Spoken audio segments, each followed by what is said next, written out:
আমরা মানুষ জীবনে কি চায় এটা আলোচনা করার জন্য শুরু করেছিলাম। মানুষ মূলত সুখী হতে চায়, জীবনকে উপভোগ করতে চায়। এখন জীবনকে উপভোগ করার ক্ষেত্রে আমাদের অনেক অন্তরায়, আমরা মনে বিভিন্ন সময় বিভিন্ন কারণে অশান্তি ভোগ করি। আমরা শুরু করেছিলাম দর্শন চর্চার ক্ষেত্রে রাসেলকে দিয়ে। তো রাসেল যে বিষয়গুলো আমাদের সুখের অন্তরায় হিসেবে চিহ্নিত করেছেন বা বলতে চেয়েছেন মানুষ কি কি কারণে দুঃখ ভোগ করে মনে মনে অশান্তিতে থাকে, তার আজকে চতুর্থ পর্যায়, চতুর্থ অনুচ্ছেদে রাসেল বলতে চেয়েছে দ্য সেন্স অফ সিন, পাপ সচেতনতা।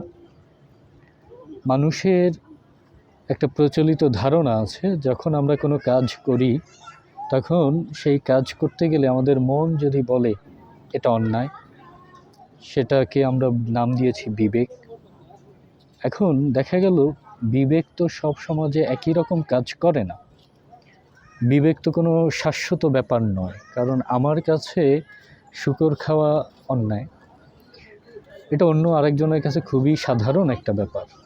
আমরা যেমন অন্যান্য পশু মাংস ভক্ষণ করি, ঠিক তারা সেভাবে করে। এখানে তো তার বিবেক আর আমার বিবেক একই কাজ করছে না। আবার যেখানে আমাদের দেশে বা আমাদের একই ধরনের সমাজে যে নারী পুরুষের বন্ধুত্ব, সেটা অন্যায়। অনেক দেশেই এটা খুব স্বাভাবিক একটা ব্যাপার। তো তার কাছে তো বিবেকের দংশন একই রকম না। তার ফলে আমরা বলতে পারি বিবেকটা কোনো শাশ্বত বিষয় হিসেবে কাজ করছে না। তাহলে এই বিবেকের ব্যাপারটাকে আমাদের এড়িয়ে যেতে হবে। এটা দিয়ে আমরা পাপকে নির্ণয় করতে পারবো না। তাহলে ব্যাপারটা কি? বিবেকটা আমরা বলতে পারি আসলে মূলত ধরা পড়ার ভয়। যদি আমি এই কাজটা করি, ধরা পড়লে শাস্তি ভোগ করতে হবে, এই চেতনা আমার ভেতরে কাজ করে। এখন শাস্তি পাওয়ার ভয়ে আমি একটা কাজ করে ফেলছি, করার পরে আমি শাস্তি পাওয়ার ভয়েই মূলত তটস্থ থাকি এবং চিন্তা করি, এবং এটা নিয়ে ভাবতে ভাবতে আমার মনে অশান্তি থাকে। চিন্তা করি এই ব্যাপারটা থেকে আমি কখন বের হয়ে যাব। সবসময় সেটা সম্ভব হয় না। এবং এরপরে এর কাছাকাছি আর একটা অনুভূতি আছে, সেই অনুভূতিটা হচ্ছে দলচ্যুত হয়ে যাওয়ার ভয়। যে আমি যদি ধরা পড়ি তাহলে এই সমাজে আমি মুখ দেখাতে পারবো না, এই সমাজে থাকতে পারবো না, মানুষ আমাকে কি বলবে। এই ভয়টা থেকে আমি একটা কাজ করে মনে মনে খুব অশান্তি ভোগ করতে থাকি, আমার মনোপীড়া হয়। আরেকটা ব্যাপার দেখা যায়, ছোটোবেলা থেকে যে এই বিবেকের চর্চাগুলো আমরা করে আসছি, তার থেকে স্বয়ংক্রিয় একটা ব্যাপার আমার মধ্যে চলে আসে। তখন দলচ্যুত হয়ে যাওয়ার ভয় কিংবা শাস্তি পাওয়ার ভয় থাকে না। তখন আমি স্বয়ংক্রিয়ভাবেই একটা কাজ করলাম, তো আমি মনে মনে পীড়া ভোগ করতে থাকি যে কি হবে কি হবে না। তো এই ধরনের সমস্যা সবার ক্ষেত্রে হয় না। এখন কিছু মানুষ আছে যারা ইচ্ছে করেই বা বিদ্রোহ করে সমাজের বা তার দলের কিছু নিয়মের বিরুদ্ধে, যেগুলো তিনি মনে করেন অযৌক্তিক। এই বিদ্রোহ যিনি করেন তিনি তো জানেন দলের কাছে সে দলচ্যুত হবে, শাস্তি পাবে, তারপরেও তিনি এটা করেন। এই যে দুঃখ ভোগ করেন ইচ্ছাকৃতভাবে, এর মধ্যে একটা মহত্ব আছে, এই কারণে সে আর পীড়া ভোগ করেন।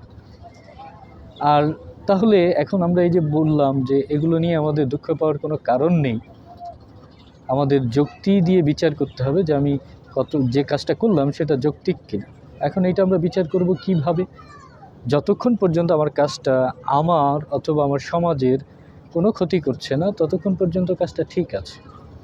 যদি আমার কারণে, কাজের কারণে অন্য কেউ কষ্ট পেয়ে থাকে, দুঃখ পেয়ে থাকে বা অন্য কারো ক্ষতি হয়ে থাকে, সেটা হচ্ছে অযৌক্তিক কাজ এবং সেটা অন্যায় এবং সেটা পাপ। এখন এই যে ব্যাপার, আমাদের তাহলে লক্ষ্য হচ্ছে কি, আমি নিজে আনন্দে জীবন কাটাবো এবং অন্যকে আনন্দে জীবন কাটানোর সুযোগ করে দিব। আমার কাজে যেন কারো সুখের ব্যাঘাত না ঘটে এবং আমার নিজেরও কোনো ক্ষতি না হয়, তাহলে আমরা সুখ অনুভব করতে পারবো। তাহলে এই যুক্তি বিচারের খাতিরে আমরা অন্যান্য যেগুলো আছে অযৌক্তিক, যেগুলো মূলত করে আমার দুঃখ পাওয়ার কিছু নাই, সেগুলো তাহলে মন থেকে ঝেড়ে ফেলতে পারবো, আমি শান্তিতে দিন কাটাতে পারবো। এখন কিছু ব্যাপার আছে। দুর্বল মুহূর্তে যখন আমি অবসাদগ্রস্ত হই, অসুস্থ থাকি, তখন আমাদের কি হয়, ছোট ছোট পাপ এগুলো মনে আসে এবং আমরা খুবই দুঃখ ভোগ করি, আয় হায় এটা কি করে ফেললাম আমি। কিন্তু রাসূল বলতে চাচ্ছে যদি সেই কাজগুলো সমাজের কোনো ক্ষতি না করে, তাহলে সেটা সমাজের একটা নিয়ম হোক, তাতে তো কিছু যায় আসে না। বরং তোমার যদি তাতে আনন্দ হয় ওই কাজটা করে, এখন সমাজ ওটাকে নিষিদ্ধ ঘোষণা করেছে কিন্তু সমাজের কোনো ক্ষতি হয় না, বলে তাদের নিয়ে তোমার পাপ চেতনা করে দুঃখ পেয়ে মনটাকে মুষড়ে ফেলার কোনো দরকার নেই। বড় বড় পাপ যেগুলো আছে সেগুলো নিয়ে আমরা ভাবি না। যেমন আমাদের সমাজে ঘুষ খাওয়া নিয়ে, দুর্নীতি নিয়ে কোনো চেতনা নেই কারো কোনো। চারিদিকে এত অব্যবস্থাপনা, এত অনিয়ম, দুর্নীতি, এত অন্যায়, সেগুলো নিয়ে আমাদের কোনো মাথা ব্যথা নেই। কিন্তু এই যে ইদানিং আমরা একটা ঘটনা দেখলাম, ডুয়েটে একজন শিক্ষক নিয়োগ দেওয়া হয়েছে, তার বিরুদ্ধে শিক্ষার্থীরা আন্দোলন করছে যে একজন টিকটকার সে আমার শিক্ষক হতে পারবে না। এটা তো অযৌক্তিক একটা দাবি। যাকে নিয়োগ দেওয়া হয়েছে সে যোগ্য কিনা ওইখানে পড়ানোর মতো, তার নিয়োগ প্রক্রিয়াটা সঠিক কিনা, এটা আমি যাচাই কখনোই করি না। আমরা অনেক দেখি দুর্নীতি করে অনেককে নিয়োগ দেওয়া হচ্ছে, অযোগ্য ব্যক্তিদের নিয়োগ দেওয়া হচ্ছে। এই কথা নিয়ে অনেক অনেক বলা হয়েছে, সেই আহমদ সাফা থেকে শুরু করে বহু বোদ্ধারা বাংলাদেশে এটা নিয়ে বলে আসছে। এটা নিয়ে কারো কোনো এখন পর্যন্ত মাথা ব্যথা নেই। কিন্তু একজন শিক্ষিকা সে টিকটকার হলে তাকে নিয়োগ দেওয়া যাবে না, এটা হচ্ছে ওই শিক্ষার্থীদের দাবি। এখন দেখ, ওই যিনি ওই ডুয়েটে ক্লাস করাতে আসবেন তিনিও ওই একই শিক্ষা ব্যবস্থা, একই সিস্টেমের মধ্য দিয়ে এসছেন। ওই সিস্টেমের মধ্য দিয়ে আসার কারণেই তো তিনি এরকম নিম্নমানের টিকটক কন্টেন্ট ক্রিয়েট করছেন। আর ঠিক ওই নিম্নমানের সিস্টেমের মধ্যে থাকার কারণেই ওই শিক্ষার্থীরা যারা আন্দোলন করছে তারা ওই একই সিস্টেমের মধ্যে থেকে গর্ধব তৈরি হচ্ছে কতগুলো, যারা কোথায় আন্দোলন করতে হবে, কোন বিষয় নিয়ে আন্দোলন করতে হবে জানে না। এখন এই যে ব্যাপার তোমার রুচির সাথে যায় না মানেই সেটা অন্যায়, সেটা পাপ, সেটা শিক্ষকের আদর্শের সাথে যায় না, তুমি বড় বড় বুলি চাচ্ছ।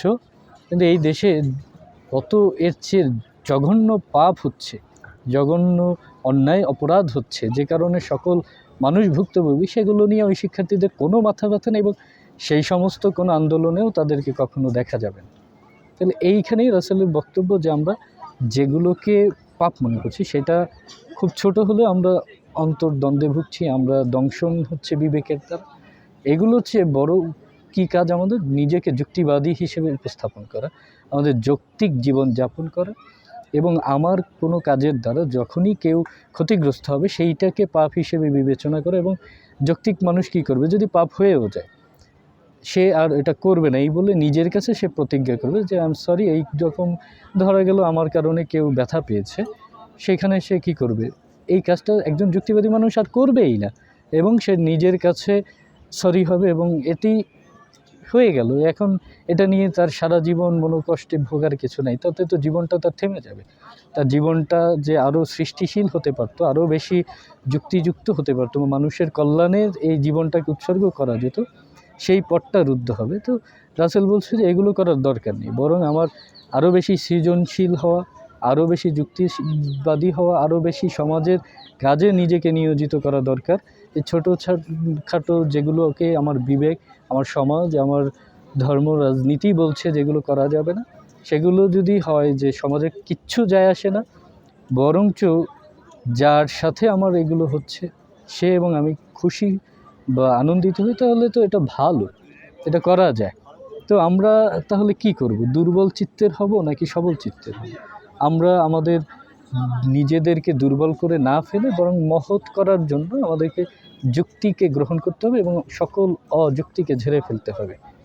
এবং সুখী হওয়ার পথে, মানুষের জীবন উপভোগ করার পথে যে বাধা, সেই যে অযৌক্তিক পাপ চেতনা, পাপ সচেতনতা, সেখান থেকে বের হয়ে আসতে হবে এবং কোনটা পাপ এবং কোনটা পাপ নয় এটা যুক্তি দিয়ে বিচার করতে হবে, যুক্তির হাতেই নিজেকে সোপর্দ করতে হবে। ধন্যবাদ।